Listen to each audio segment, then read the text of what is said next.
Hey guys, welcome to my channel. আমি মনোজ। এখন আমরা কথা বলবো হচ্ছে ভাই সাব শাকিব খান তো নাম্বার ওয়ান শাকিব খান। কেন এই কথাটা বলছি? কারণ আবারও 135 থেকে 150টা যতগুলোই হল থাকুক আর কি, সেই সমস্ত হলের দখল একা শাকিব খান করে নিয়েছে। হায় রে ভাই, একে বলে ক্রেজ, একে বলে উন্মাদনা, একে বলে ভাই মানে আলাদা লেভেলের পাওয়ার। ঠিক আছে, দেখো তুমি বলো, বাকি ছবিগুলোরও তো আলাদা করে একদম বিরাট প্রমোশন হয়েছে এমন নয়। মানে আগেরবার ঈদে আমরা জঙ্গলিরও একটা প্রমোশন দেখতে পাচ্ছিলাম, আমরা মানে শাকিব খানেরও একটা প্রমোশন, বরবাদের একটা বেসিক দেখতে পাচ্ছিলাম।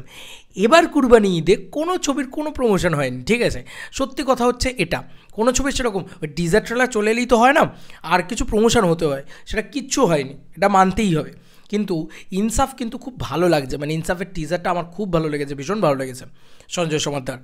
এবার দেখো, এটা সেকেন্ড পজিশন হোল্ড করতে পারে, কিন্তু শোটা পাবে তবে না, শোই তো পাবে না এই সিনেমাটা।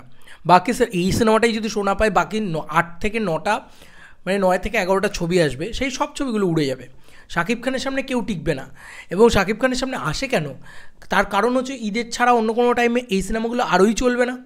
এই সিনেমাগুলো 3 লাখ টাকা বা 5 লাখ টাকা তবু কামিয়ে নেবে, তবু ঈদ ছাড়া অন্য কোনো টাইমে চলবে না। এবং কিছু কিছু সিনেমা আছে যেগুলো কাইন্ড অফ ওয়েব ফিল্ম বা ওয়েব নাটক এরকম টাইপের করে বানানো, যেগুলো সিনেমা হলে রিলিজ দিলে একটু বেশি পয়সা প্রডিউসার কামাতে পারে, যে কারণে শাকিব খানের সাথে আসে। আর শাকিব খানের সাথে আসা মানেই হচ্ছে তোমার ছবিটার নামটা একটু ফাটবে।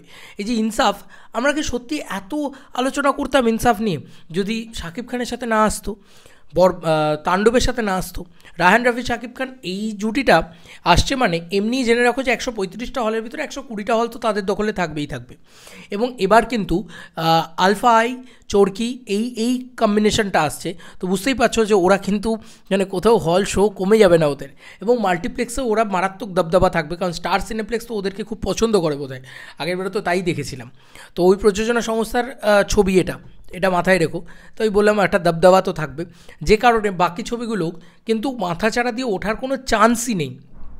তাই আমার মনে হয় বাংলাদেশ আস্তে আস্তে ভালো ছবি বানালে, ইনসাফের মতন ছবি বানালে আস্তে আস্তে এদিক ওদিক করে রিলিজ করা শুরু করুক, মানে অন্যান্য ডেটে, যে ডেটে কোনো ফেস্টিভ্যাল নেই। ক্রিসমাসে শাকিব খানের একটা ছবি আসবে, দেখো এটা ভাঙতে গেলে না আর কেউ পারবেও না, মানে বললেই হলো না যে কেউ অন্য কোনো টাইমে চলে আসুক। এটা ভাঙতে গেলে একমাত্র শাকিব খানই পারবে। দরদ ছবিটা সেই লেভেলে বিজনেস করতে পারেনি। সবার কাছে ওইসব ব্যাপার না যে সিনেমা ভালো কি খারাপ, সবাই ভাবছে যে ঈদ ছাড়া এসে অত বিজনেস করতে পারেনি, ঈদে যেরকম বিজনেস হয়। তো এবার যদি শাকিব খান একটা রায়হান রাফির সাথে ছবি ডিসেম্বর মাসে এনে একটা দেখিয়ে দিতে পারে যে হ্যাঁ ভাই, ঈদের থেকেও বেশি ব্যবসা আমি ডিসেম্বর মাসে দিতে পারি, দেখবে সবাই ডিসেম্বর মাসে আসতে শুরু করেছে এবার। ঠিক আছে, এইটা হচ্ছে ব্যাপার, পথপ্রদর্শক বলে না শাকিব খান, তো সেটা। এবং ওই যে বললাম, আবারও এই কথাটা উঠে আসছে যে শাকিব খান গিলে খেলো সমস্ত সিনেমাগুলোকে কেউ বিজনেস করতে পারবে না, তবু আসবে, কিছু করার নেই। কিন্তু এই লেভেলে মানে বরবাদ যে লেভেলে গিলে খেয়েছে, গপ গপ করে গিলে খেয়েছে যাকে বলা যেতে পারে, মানে আশেপাশে কাউকে টিকতে দেয়নি। তো আজকে তাণ্ডব সেটাই হবে, সব থেকে বেশি শো নিয়ে, সব থেকে বেশি হল নিয়ে রিলিজ হবে। স্টার সিনেপ্লেক্স হোক, মানে দেখো এখানে আর এই জায়গাটা বলার জায়গা নেই যে শাকিব খান এখন সিঙ্গল স্ক্রিন, তো শাকিব খানের জায়গা ওটা, তো শাকিব খান কাগজ, আরে গোটা বাংলাদেশটাই শাকিব খানের জায়গা, গোটা বাংলাদেশের যত হল আছে সবই শাকিব খানের জায়গা। কারণ শাকিব খান মাল্টিপ্লেক্সেও এখন সব থেকে টপে রান করে, কোনো দিন সেটা সেকেন্ড পজিশনে এসে হোল্ড করে না, মানে এরকম তো হয়ই না। এবং যে সেকেন্ড পজিশনে থাকে তার থেকে মার্জিনে কোটি কোটি টাকায় এগিয়ে থাকে শাকিব খান। তো বুঝতে পারছো যে শাকিব খান এখন number one, Shakib Khan the biggest megastar of Bangladesh, এইটা তার নাম। তো ভাই আশেপাশে কেউ টিকবে না, এরকম উড়ে যাবে, পুরো উড়ে যাবে জাস্ট। আমি কাউকে নিয়ে নেগেটিভিটি করছি না, এক্ষুনি তোমরা বলতে চলে আসবে অন্য বাংলা ছবি নিয়ে তুমি নেগেটিভিটি করছো। ভাই যেটা বাস্তব সেটা তো বলতে হবে, কিছু তো করার নেই, কেউ টিকবে না আশেপাশে। তো এখন বড় বিষয় হচ্ছে বাকি ছবিগুলো যদি বিজনেস করতে চাইতো, যদি ভালো ছবি বানিয়ে থাকো, তাহলে ফেস্টিভ্যাল ছেড়ে অন্য টাইমে এসো, কারণ শাকিব খানের সামনে এলে ঝলসে যাবে, পুরো গিলে নেবে একদম, যাকে বলা যেতে পারে। শাকিব খানের গায়ে সেই আগুন জ্বলছিল দেখা যায় তাণ্ডবে, সেরকম আর কি, ওই আগুনে জ্বলে পুড়ে ছাড়খাড় হয়ে যাবে, দাবানল হয়ে যাবে।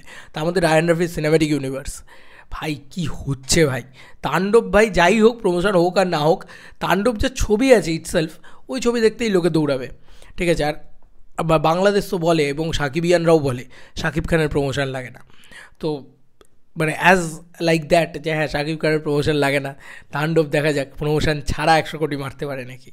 চলো বন্ধু, নতুন কোনো ভিডিওতে দেখা হবে, ভাই।